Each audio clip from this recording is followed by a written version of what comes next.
Shalom. Maafkan berantakan. Saudara, kita akan belajar firman Tuhan. Hari ini saya beri judul khotbah saya, Hikmat yang Benar. Saudara, kita buka firman di 1 Korintus 2 ayat 6 sampai 10.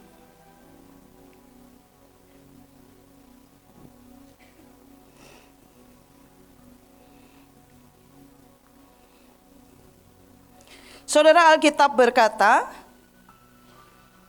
sungguh pun demikian, kami memberitakan hikmat di kalangan mereka yang telah matang, yaitu hikmat yang bukan dari dunia ini, dan yang bukan dari penguasa-penguasa dunia ini, yaitu penguasa-penguasa yang akan ditiadakan. Saudara, Alkitab dengan jelas berkata bahwa bagian kita adalah hikmat dari Allah, bukan dari dunia ini. Saudara, jelas firman berkata bahwa hikmat yang dari dunia ini itu berasal dari penguasa-penguasa dunia, tetapi penguasa-penguasa itu akan ditiadakan. Jadi saudara, ini bukan sesuatu yang kekal. Tapi seringkali kita hidup dan menghidupi hikmat yang dari dunia. Saudara, contoh misalnya begini. Saudara mungkin dengar kata hikmat itu sesuatu yang susah dan abstrak. Nanti akan saya jelaskan belakang. Saudara ikuti dulu pelan-pelan. Saudara, hikmat dunia misalnya begini. Hemat pangkal kaya. Tapi hikmat dari Allah berkata, menabur engkau akan menuai. Saudara ngerti ya sampai sini ya? Saudara, itu hikmat. Saudara, seringkali hikmat yang dari Allah itu kita harus bergulat dengan itu karena kita menghadapi fakta. Faktanya kita pengen nabung dan ujungnya kita jadi pelit. Tapi hikmat yang dari Tuhan, apakah menabung salah? Tidak. Tapi adalah hatimu bukan ke mamon, bukan ke uang, tapi kepada Tuhan. Kemanapun Tuhan menggerakkan, Tuhan mengalirkan, maka kita mengikuti hikmat Allah. Saudara nangkep sampai di sini ya? Saudara, Alkitab berkata bahwa, fakta berkata bahwa kalau kita pengen terkenal, maka kita kerja keras, kita melatih diri, kita mengejar kekayaan, nama baik, diakui, prestasi dan sebagainya. Itu tidak salah. Tapi yang salah adalah ketika kita menaruh hati kita kepada hikmat dunia. Toh Tuhan memberkati kita dengan nama baik, Tuhan mengangkat kita, Tuhan membalikkan keadaan kita, dan Tuhan memberkati kerja keras kita, latihan kita dan semuanya.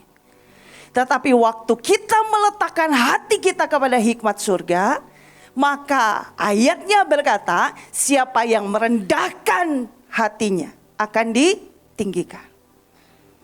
Saudara mengerti sampai di sini? Jadi itu hikmat yang Tuhan janjikan, bukan berasal dari penguasa-penguasa dunia yang akan ditiadakan. Tapi baiklah kita hidup dengan hikmat Allah. Saya berdoa kita mengikuti keterangannya, penjelasannya, dan saya berdoa saudara akan belajar, kita semua akan belajar sesuatu. Saudara, saya juga masih belajar tentang ini, tapi ini ajaib sekali.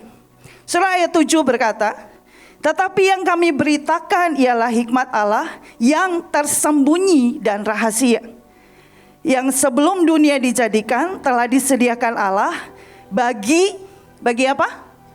Bagi apa? Bagi apa? Kemuliaan siapa? Kemuliaan siapa?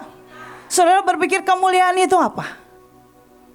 Kemuliaan itu sesuatu yang wow di atas rata-rata. Dan Tuhan sediakan, tapi rumusnya adalah saudara harus hidup di dalam hikmat Allah.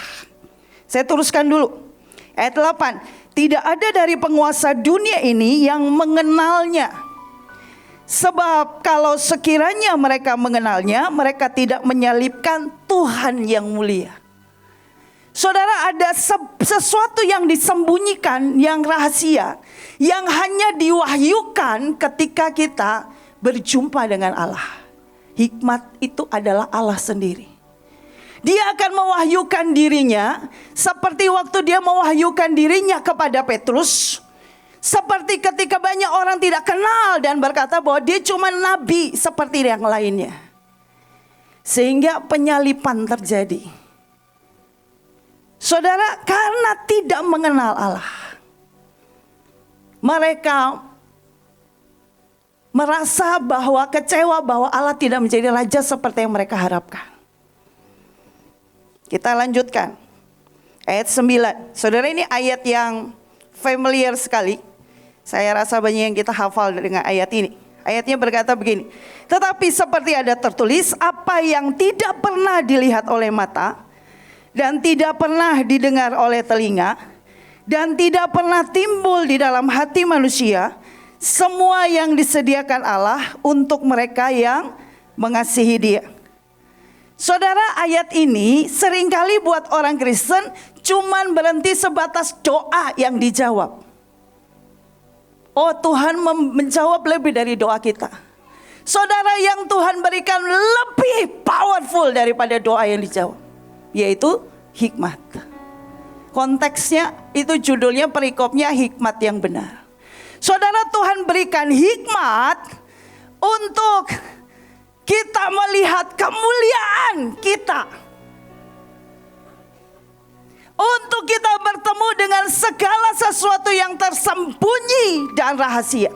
Saudara, di terjemahan aslinya kata tersembunyi dan rahasia itu sama dengan segala hal yang sangat dalam kedalamannya, segala hal yang ketinggiannya tidak bisa diselami oleh otak manusia.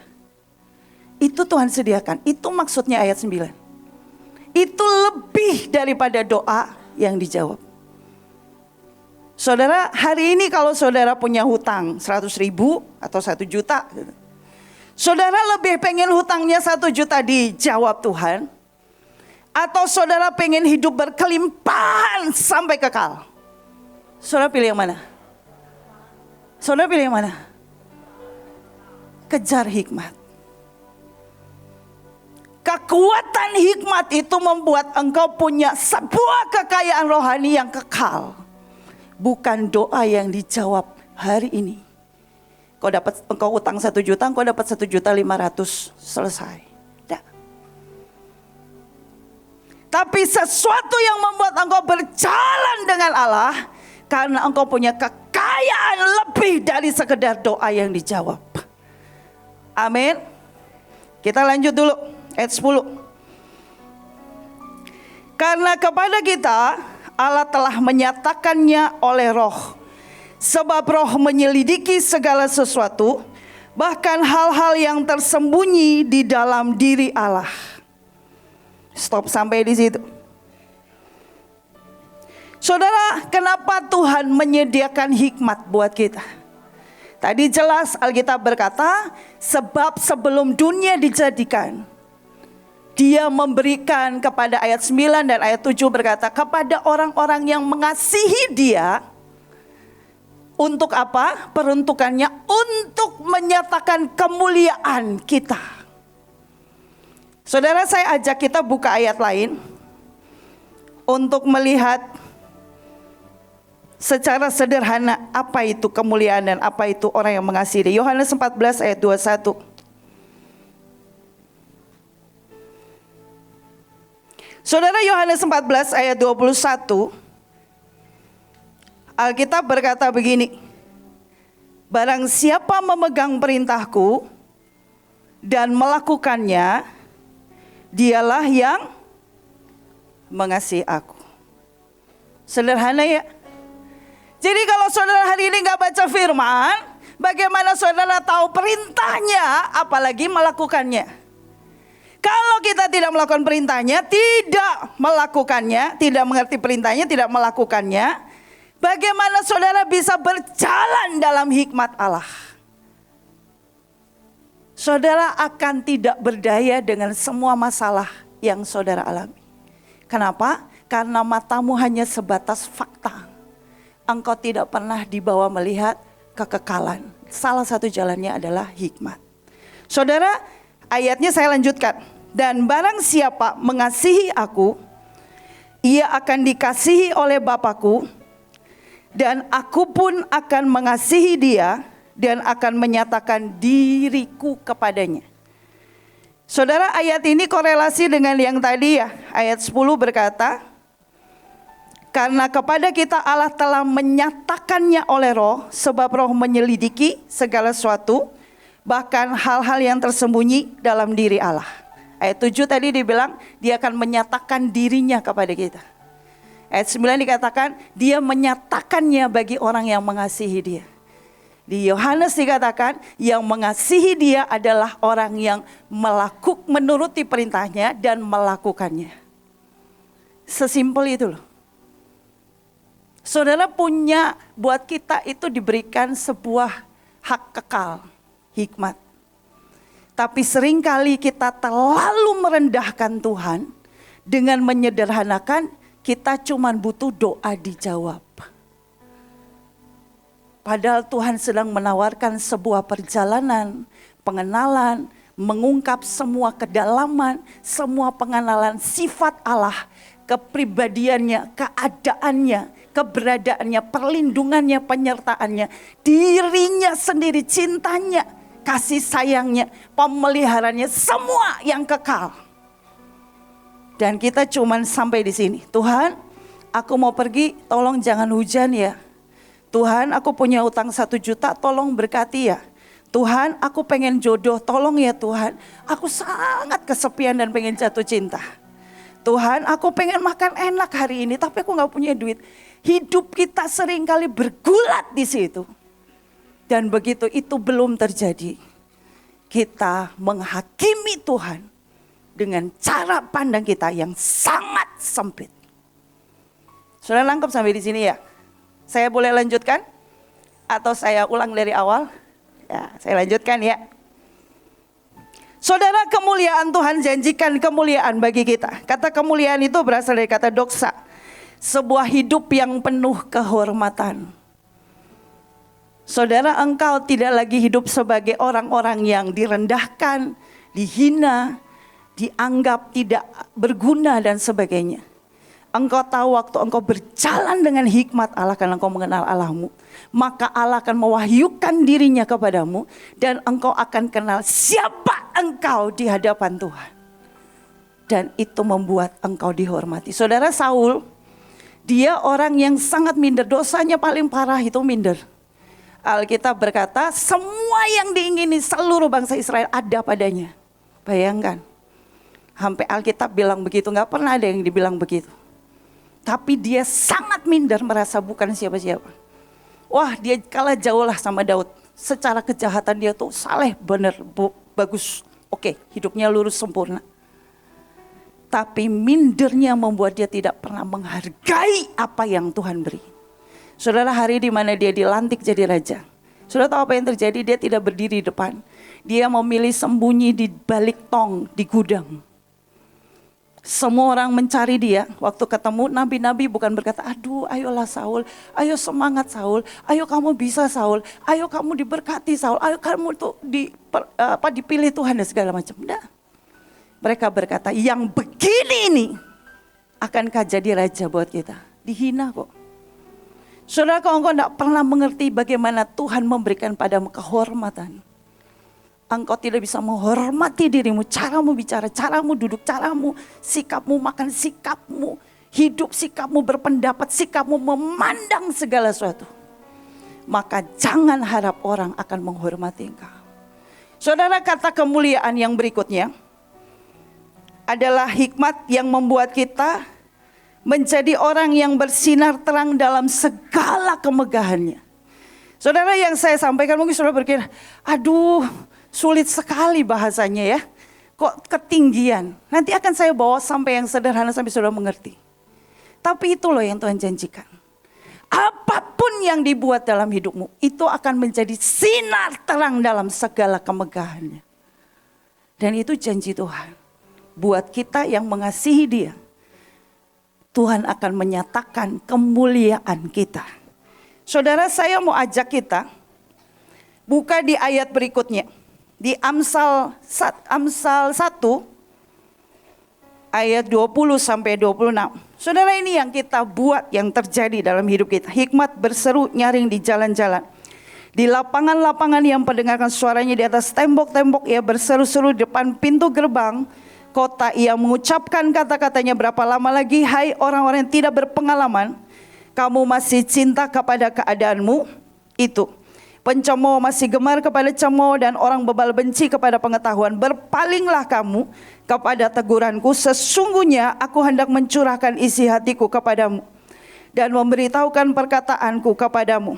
Dan karena kamu menolak ketika aku memanggil, dan tidak ada orang yang menghiraukan ketika aku mengulurkan tanganku, bahkan kamu mengabaikan nasihatku dan tidak menerima teguranku, maka aku juga akan mentertawakan celah kamu dan akan berolok-olok apabila kedahsyatannya datang ke atasmu. Saudara, ini loh yang kita lakukan. Hikmat itu berseru-seru. Bahkan Amsal berkata dia lebih berharga dari nama baik. Dia lebih berharga dari emas dan perak. Karena hikmat itu membuat kita menaklukkan emas dan perak. Hikmat itu membuat kita melihat nama baik adalah pemberian Allah dan bukan usaha manusia. Tapi kita mengabaikan hikmat. Kita tidak mendengarkan didikan. Kita tidak datang ke Tuhan dan bertanya, Tuhan, menurutmu aku harus apa? Saudara boleh menyebut hikmat dengan mendengar suara Tuhan, dengan rema, dengan apapun. Tapi menurut saya hikmat itu tertinggi, kekal. Dan dasarnya memang mendengar suara Tuhan. Hukum, ketetapan, rema, semuanya ngumpul di situ. Tapi saya mau berkata, hikmat itu kalau bahasa sederhananya ketepatan, seperti Alkitab berkata, kau menyajikan apel di pinggan perak kepada raja. Dan raja berkata, separuh kerajaan kau berikan kepadaku. Itu hikmat. Lebih dari sekedar Tuhan menjawab doa. Sampai di sini masih belum bingung kan? Saya teruskan ya. Saya turunin lebih sederhana. Saudara, Amsal 4. Saya berdoa ini sudah sangat sederhana. Dan kita akan mengerti di sini. Amsal 4 ayat 20 sampai 23.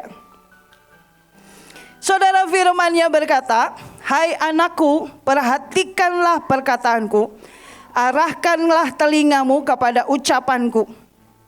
Ini hikmat yang bicara. Saudara baca perikopnya, judulnya hikmat. Untuk nasihat untuk mencari hikmat. Ayat 21, janganlah semua itu menjauh dari matamu, simpanlah itu di lubuk hatimu. Saudara, kita harus menyimpan itu di lubuk hati kita. Karena itu akan menolong kita untuk berjalan ke depan.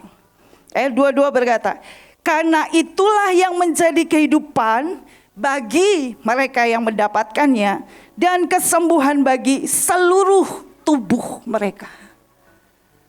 Saudara, ini janji Tuhan. Saudara, contoh, saudara secara fakta si A menyakiti saudara, jelas banget. Apa yang dia buat sangat jelas menyakiti saudara. Nusuknya udah gak dari belakang, dari depan, pakai kedip-kedip gitu. Maksudnya dengan sengaja menusuk saudara ya. Jadi orang ini kejam gitu misalnya. Jelas fakta berkata demikian. Saudara, hari itu ada dua pilihan. Saudara mau dengan secara sengaja memutuskan menyimpan luka dan kecewa. Itu keputusan loh. Bukan bergulir karena sebab akibat, itu keputusan. Saudara menyimpan luka. Aku tidak akan berurusan dengan orang itu lagi. Aku hanya akan bicara secara kerja saja. Gak usah macam-macam, gak usah dalam-dalam. Aku tidak akan konseling pribadi, tidak akan berurusan dengan dia sepanjang itu tidak ada urusan yang penting. Kadang-kadang kita begitu, secara sengaja memutuskan. Atau saudara berjalan ke jalan yang satunya, jalan hikmat. Saudara duduk di kaki Tuhan dan saudara berkata, Tuhan, hatiku sakit. Apa yang harus kau lakukan? Saudara, Tuhan menjanjikan kehidupan dan kesembuhan. Saudara, kalau saudara pernah dengar begini. Saudara sering dengar, waktu saya siapkan khotbah ini saya ingat kalau Bu In cerita. Bu In kan suka cerita, ada orang yang ngomongin saya seluruh dunia. Dan saya bilang, gak apa-apa, itu jadi mesbah buat saya. Itu jadi dupa yang harum, itu jadi cawan saya dan segala macam kan. Saudara kalau dengar kayak gitu, saudara rasanya gimana sih? Biasa aja. Saudara, saya itu sering dengar begitu tuh sampai saya mikir, pernah sekali saya mikir gini, orang ini terbuat dari apa ya? Kok ada aja bisa gitu ngalahin dengan segala cara. Saudara, saya mau berkata itu hikmat. Saudara coba contek apa yang beliau lakukan. Saya yakin 1 minggu rontok-rontok. Nggak tahan. Kenapa? Saudara tidak berjalan di jalan hikmat Allah. Jalanmu sendiri dan Allah di sana. Saudara, hikmat itu bukan rumus contekan. Hikmat itu hasil engkau berjalan mempelajari firman-Nya, melakukan perintahnya, engkau didapati mengasihi Dia, dan hikmat itu akan bersekutu dengan engkau. Saudara, ada orang yang tidak tahan dengan hidup ini karena dia tidak pernah mencari Allah, baca firman. Dia tidak punya rumus, tidak punya sesuatu di kepala untuk mengcounter apapun yang terjadi, yang iblis coba melemahkan dan mematikan hidupnya. Saudara, tadi kuncinya gampang kan untuk punya hikmat, saudara pelajari firman dan lakukan. Sederhana itu loh. Ya, itu akan membuat Tuhan mewahyukan dirinya lewat firman. Roh Kudus akan mengajari kita, menolong kita, memimpin kita, menuntun kita. Jadi saudara, bukan karena Bu In sudah terbiasa punya, oh kalau ada masalah ini rumus ini datang, ada masalah ini rumus. Enggak. Segala sesuatu yang terjadi, beliau berjalan dengan Tuhan dan keluarlah hikmat untuk membunuh semua kekuatan musuh. Jangan saudara membunuh musuh aja kalau tugas provinsi. Amin. Saudara nangkep sampai di sini. Saudara, ini yang ajaib sekali. Lanjutannya, yang tadi Amsal 4 ayat 22 berkata begini. Karena itulah yang menjadi kehidupan, oh sudah tadi ya, bagi mereka yang mendapatkannya dan kesembuhan bagi tubuh mereka. Ayat 23. Jagalah hatimu dengan segala kewaspadaan, karena dari situlah terpancar kehidupan. Jadi saudara, urusan jaga hati, itu saudara butuh yang namanya hikmat. Saudara, engkau tidak ada satupun orang yang bisa jaga hatinya murni kok. Hati kita terlalu cenderung ingin berdosa, di Kejadian berkata begitu. Tapi hikmat Allah yang adalah hasil dari kita baca firman, melakukan firman, Allah mewahyukan dirinya. Apakah kita mengampuni, mengasihi, percaya, beriman, mendeklarasi atau apapun. Jadi saudara jangan bilang begini, untuk jaga hati ini saya harus dalam nama Yesus aku kebaskan semua kepahitan. Bisa kalau imanmu sampai. Tapi kalau Tuhan tidak suruh, saudara lakukan tidak bisa sekedar jadi mesin baca deklarasi kayak orang jual obat. Gak ada fungsinya, gak ada manjur-manjurnya.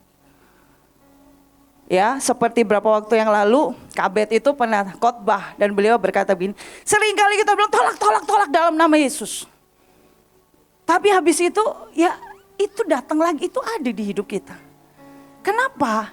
Karena kita menolaknya atas dasar apa yang rutin dan biasa kita lakukan.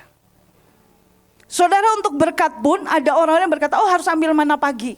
Oh harus puasa sekian kali. Oh harus baca firman yang tentang kelimpahan. Oh harus begini, harus begini, harus begini. Saudara lakukan semuanya. Saudara lakukan sampai berkali-kali dan itu belum terjadi. Dan saudara berkata, Tuhan kenapa engkau belum memberkati aku? Karena perjalanan dengan Tuhan untuk engkau mendapatkan hikmat ketika Allah mewahyukan dirinya kepadamu. Untuk menyatakan kemuliaanmu. Bukan hafalan. Saudara nangkep sampai di sini? Itu sebuah kehidupan yang engkau jalani. Makanya Alkitab berkata, waktu hikmat itu menyatakan dirinya kepadamu, engkau akan berjalan dalam kehidupan dan kesembuhan. Amin. Amin. Saya berdoa setiap kita mengalami yang namanya perjumpaan dengan Allah. Mengalami yang namanya Allah mewahyukan dirinya. Sehingga engkau tahu bagaimana cara memukul kemiskinan. Engkau tahu bagaimana cara memukul sakit penyakit. Engkau tahu bagaimana cara memukul kebencian dan kemarahan. Engkau tahu bagaimana cara mengambil kemenangan. Karena setiap kita berjalan dalam perjalanan dengan Tuhan, sampai kita menemukan hikmat itu. Saudara, ada 3 hal yang saya mau cerita sama saudara. 4 hal lah. Saya berdoa ini menolong kita mengerti yang namanya hikmat. Saudara, saya itu punya seorang anak buah yang cukup dekat sama saya. Dan saya ini sudah sering ngomel sama dia. Jadi dia ini, saya lihat dia ini punya kekuatan mencipta lagu. Anak. Dia itu punya kekuatan bikin cerita, bikin tokoh anak. Bayangkan ya, saya gak sempat tayangkan di LCD. Saya baru ketemu gambarnya kemarin. Dia pernah menggambar Mario dan Luigi di balon, dalam keadaan ditiup. Dan persis bagus. Di balon gak bisa disetip, gak bisa pakai sketch pensil. Betul? Hari itu saya bilang sama dia, kamu ciptakan satu tokoh. Tanya Tuhan, kamu coba gambar dari atas, dari bawah, dari kiri, dari kanan. Dia ketawa, dia kaget, dia marah. Gak dilakukan tuh, marah.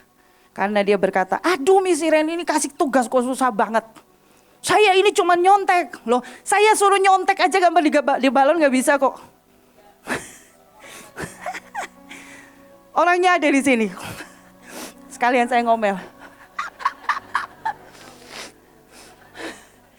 Terus dia itu punya kekuatan mencipta lagu.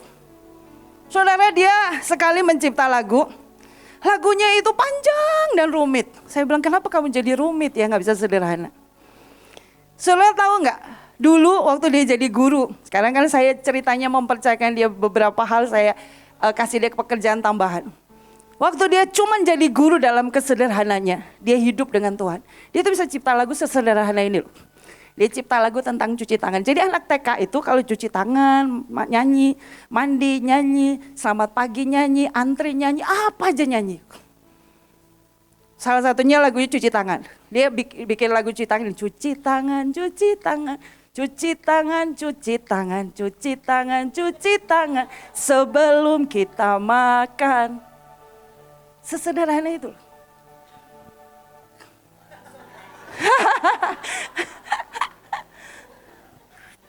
Jadi anak-anak itu senang banget nyanyi. Saudara, saya bawa ke beberapa provinsi dan keluarga demi keluarga bertobat. Keluarga-keluarga yang tadinya anak-anak disuruh kerja, mereka suruh sekolah, bahkan orang tuanya nyodorin diri. Kita boleh ikut sekolah enggak? Cuman dari lagu cuci tangan. Terus saya suruh dia ciptain, saya bilang, ini kamu ciptain lagu buat siapa? Rumit banget. Marah, sakit hati, kecewa, gak mau ciptain lagu lagi. Bertahun-tahun. Saudara, itu sekian waktu yang lalu. Terus ditanya gini, kamu itu identitasmu, panggilanmu apa? Menjadi hamba Allah. Ya mulia sih. Mulia sih.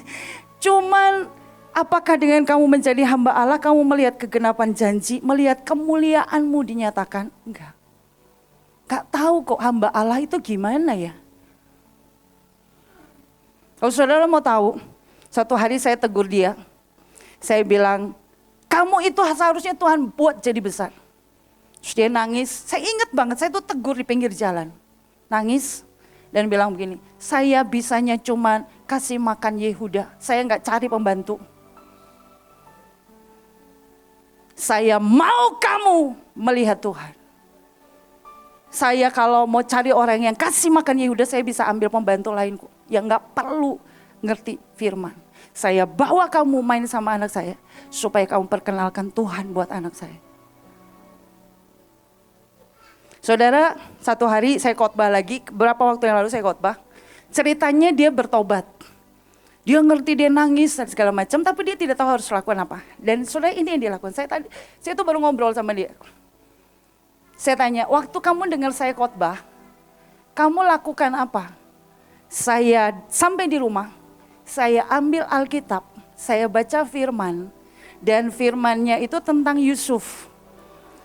Saudara lihat ya, ini firmannya agak nggak nyambung sama panggilan. Tapi dia bilang, hari itu saya baca tentang Yusuf, saudara-saudara semua memaki dia, menjahati dia dan segala macam, merencanakan yang jahat semuanya. Dan hari itu Tuhan bilang begini, lihat saudara-saudara Yusuf sangat berisik, seperti berisiknya suara di kepalamu. Loh, itu gak ada hubungannya kok sama panggilan. Gak ada. Tapi lihat ya, kunci hikmat itu waktu engkau baca firman, waktu Tuhan mewahyukan dirinya dan kebenaran. Dan Tuhan bilang, seperti suara yang sangat berisik di kepalamu, yang selalu tidak pernah percaya apa yang Tuhan lihat besar di dalam kamu. Saudara, kemudian yang dia lakukan, ini hikmat, ini kerjanya hikmat. Kerjanya hikmat itu membuat daging gak punya tempat tuh bicara dan belokin. Saudara mau tahu, itu kekuatan hikmat lebih kuat daripada apapun, daripada keinginan daging kita. Saudara tahu apa yang dia lakukan? Begitu dia dapat firman itu selesai, dia ambil bolpen, dia cipta lagu 5 menit. Lagunya 5 menit.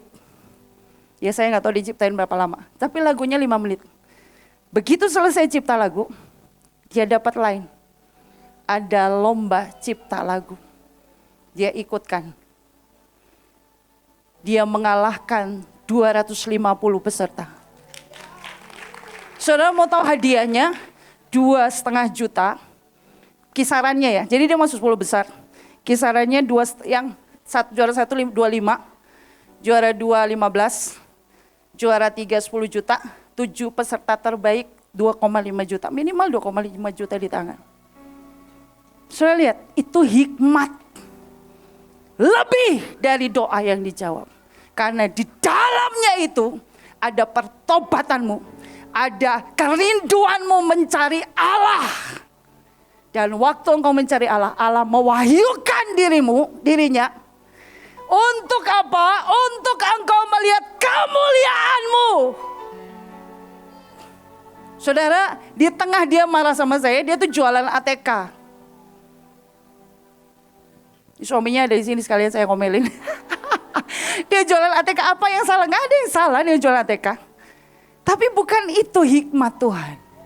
Dia jualan ATK, untung itu 100 sampai 500 ribu, bangga banget. Dan gak ada yang pesan balik. Sekali aja pesan, kan pensil gak habis dimakan toh. Lama. Terus pernah gak makan karena gak punya uang. Bukan salah Tuhan loh. Kita tidak pernah menginginkan hikmat yang Tuhan sediakan. Amin. Sudah mulai sedikit connect atau sudah banyak? Satu lagi cerita. Saudara, satu hari ada seorang pencinta mesin mobil. Dia sangat menggemari mesin mobil sport mewah. Saudara, dia hidup di desa. Dan dia karena kemahirannya itu dia menciptakan mesin traktor. Jadi dia bikin pakai traktor itu untuk kerja setiap hari. Di semua kesibukannya sepanjang hari, kalau dia lagi capek banget, dia punya satu kegemaran kecil. Dia akan taruh traktornya, dia akan keluarkan dari garasi rumahnya mobil Ferrari butut. Dan dia sangat suka, dia sangat menggemari mesin mobil sport mewah. Tapi setiap kali dia mengendarai Ferrari, dia itu merasa ada yang salah dengan mesin ini. Ada yang gak sempurna. Tapi dia pelajari sampai akhirnya, singkat cerita, saudara tahu di dalam keisengannya kan dia merasa dia bisa. Dia itu mencari cara bertemu dengan pencipta mobil Ferrari. Saudara, singkat cerita, datanglah hari itu tiba. Dia diantar ke sana dan dia bertemu. Saudara, waktu dia ketemu, dia menyampaikan semua masukan tentang mesin mobil Ferrari. Dan biasalah orang yang menciptakan sesuatu kan punya arogansi tersendiri terhadap ciptaannya ya. Jadi dia bilang, ya oke, apalagi? Itu aja, oke kamu boleh pulang, saya sudah mendengar. Tapi ya udah, tidak di follow up dan tidak diapa-apakan. Pulanglah dia dengan kecewa. Saudara, hari itu Dia bisa memilih kecewa dan marah. Bahkan mungkin udahlah gak mau nyentuh mobil Ferrari lagi. Bisa gak? Tapi apa yang terjadi? Dia pulang karena ini orang yang punya hikmat dunia sih. Itu saja dia bisa lihat sebuah keberhasilan. Saudara, dia ciptakan mesin mobil baru yang mengatasi kecacatan yang dia lihat di Ferrari. Dia bikin dalam 4 bulan jadi. Dan mobil itu kita kenal hari ini namanya Lamborghini. Saudara mau tahu moto orang-orang pecinta mobil sport mewah? Mereka berkata, kalau kamu mau jadi hebat, milikilah Ferrari. Tapi kalau kamu sudah jadi hebat, miliki Lamborghini. Saudara, beberapa waktu lalu saya baca artikel. Kalau kamu pengen mencapai tujuan hidupmu sangat serius, kamu mungkin akan kehilangan banyak orang rata-rata. Jadi naiklah Lamborghini, cuman seatnya 2. Tapi kalau kamu mau rame, naiklah bus kota. Rame seatnya 59. Tapi saudara gak akan mencapai yang wow. Saudara ngerti? Saudara, itu namanya hikmat. Mungkin orang ini punya hikmat dunia, terobsesi untuk membuktikan sesuatu. Tapi saya mau berkata hikmat Allah jauh lebih tinggi daripada hikmat dunia. Dan membuat engkau menjadi orang yang berkuasa menentukan berkatmu, masa depanmu, sukacitamu, damai sejahteramu, kesembuhanmu, kekuatanmu, kehidupanmu. Engkau tidak akan mati iman, engkau tidak akan mati cita-cita, engkau tidak akan mati tujuan hidup. Engkau tidak akan mati sukacitamu. Karena engkau berjalan dalam hikmat yang memberi engkau kehidupan dan menyembuhkan. Amin. Amin. Saya berdoa biar hari ini setiap kita memutuskan, hidupilah hikmat. Hidupilah hikmat. Saudara, ayat penutup terakhir sebelum saya selesai. Saudara, Hakim-Hakim 16 ayat 16. Lalu setelah perempuan itu berhari-hari merengek-rengek, Delila, kepada Simson dan terus mendesak-desak dia, ia tidak dapat lagi menahan hati, sehingga apa? Ia mau mati rasanya. Saudara, hikmat beri kita kehidupan, tapi rengekan orang-orang yang kita sebut khusus buat kita cintai mungkin. Rengekan dari semua fakta kehidupan, masalah tekanan-tekanan hidup. Alkitab berkata, kalau engkau tidak pernah berjalan dengan hikmat, seperti mau mati rasanya. Engkau tidak punya kekuatan, engkau tidak punya kemenangan yang dari Tuhan untuk mengatasi segala sesuatu yang menekanmu hari ini. Apa yang menekanmu hari ini? Kemiskinankah? Masalah hidupkah? Perasaan kesepiankah? Tidak dicintaikah? Tidak dihormati? Apapun kau boleh sebut. Simson berkata, dengan seorang nasir Allah punya kekuatan, bisa mengalahkan mengerikan apapun musuhnya. Hari itu dia berkata, seperti mau mati rasanya. Tapi kalau engkau berjalan dengan hikmat Allah, Tuhan berkata ada kehidupan dan ada kesembuhan. Saudara mau? Saya berdoa, mari minta, rindukan hikmat yang dari Allah, dan engkau akan melihat kemuliaanmu dinyatakan. Amin.